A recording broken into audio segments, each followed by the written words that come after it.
Senhora Presidente da Assembleia Geral, Monsieur le Président, Mesdames et Messieurs les chefs d'État et de gouvernement, Monsieur le Secrétaire général,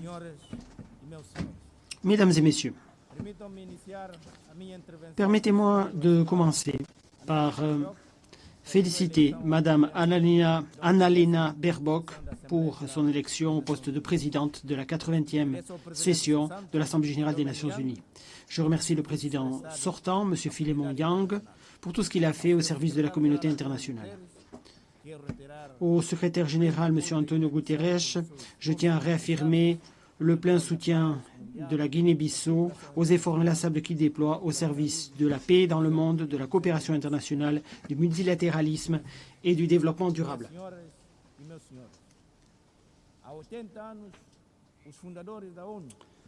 Il y a de ça 80 ans, les pères fondateurs des Nations unies se sont engagés à sauver les générations à venir du fléau de la guerre. Cette promesse, malheureusement, n'a pas été encore honorée.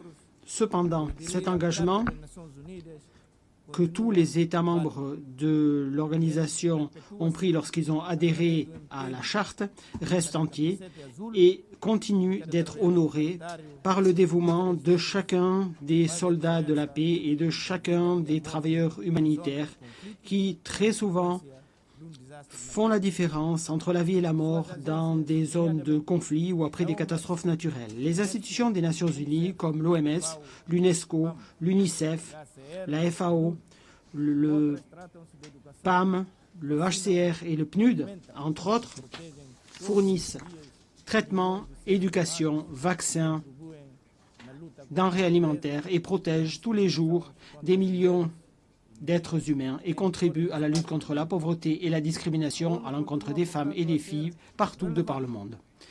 Les Nations unies demeurent une organisation pertinente, notamment en ces temps d'incertitude mondiale, incertitude profonde et de crise. Cette organisation continue d'être le seul forum où tous les pays, grands comme petits, ont un siège et une voix. Mesdames et Messieurs, les chefs d'État et de gouvernement, Mesdames et Messieurs les ambassadeurs, Mesdames et Messieurs, nous vivons dans un monde qui est confronté à de multiples crises. Nous sommes les témoins de ce que le secrétaire général Antonio Guterres a décrit comme étant une polycrise. Les conflits en Ukraine, à Gaza, au Soudan et dans d'autres régions persistent. Les inégalités socio-économiques, les chocs environnementaux, l'instabilité politique et les urgences humanitaires affectent de manière disproportionnée les pays en développement. Les petits États insulaires en développement sont ceux qui en ressentent le plus l'impact. Les progrès vers les objectifs de développement durable, ces progrès se sont ralentis ou même, dirais-je, stagnent. Le fardeau de la dette souveraine est de plus en plus lourd pour les pays pauvres, alors que l'assistance au développement, elle, se réduit. La Guinée-Bissau se félicite de l'initiative ONU 80. Nous espérons que celle-ci contribuera à renforcer l'organisation, notamment dans la promotion de la paix, de la sécurité internationale et dans la réalisation des objectifs de développement durable. Le pacte pour l'avenir est une feuille de route et un plan d'action qui ne doit pas rester sur le papier. Madame la Présidente, Excellences, Mesdames et Messieurs, au mois de juillet dernier, la Guinée-Bissau a accueilli la 15e conférence des chefs d'État et de gouvernement de la communauté des pays lusophones.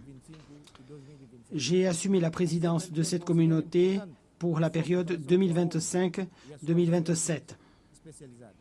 Cette communauté accorde une très grande importance à sa coopération avec les Nations unies et ses institutions spécialisées. Au cours de notre mandat, nous entendons continuer de travailler avec tous nos partenaires, avec toutes les organisations internationales pour mettre en œuvre les engagements qui ont été pris au niveau mondial, notamment engagements qui concernent l'accord de Paris sur les changements climatiques, la 3e conférence des Nations unies sur les océans et la 4e conférence des Nations unies sur le financement du développement qui a eu lieu à la fin du mois de juin et début du mois de juillet à Séville.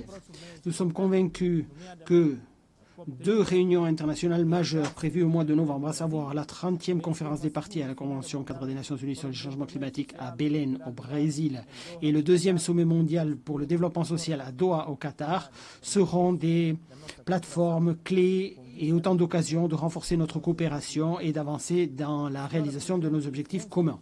Madame la Présidente, Excellences, Mesdames et Messieurs, la Guinée-Bissau organisera des élections législatives et présidentielles le 23 novembre de cette année.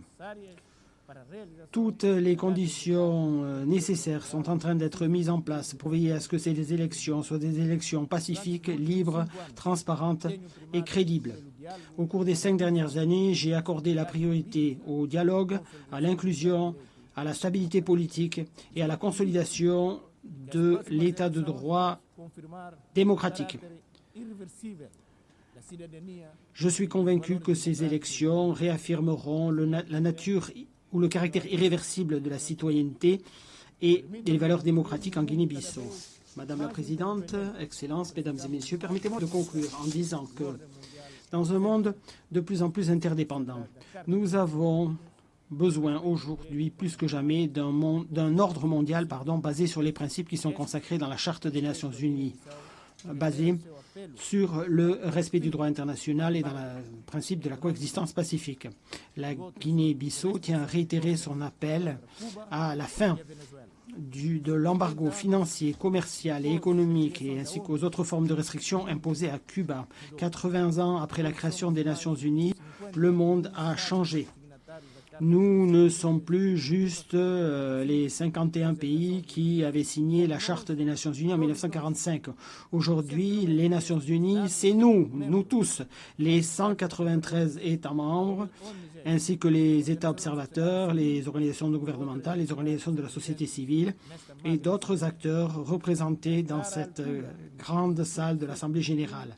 Pour relever les défis du XXIe siècle, les Nations Unies doivent engager des réformes urgentes, des réformes qui reflètent les réalités géopolitiques d'aujourd'hui et l'équilibre des pouvoirs au niveau mondial, des réformes qui élargissent et démocratisent le Conseil de sécurité, des réformes qui donnent une place et une voix aux pays du Sud, des réformes qui rétablissent la confiance dans le multilatéralisme et dans la coopération internationale.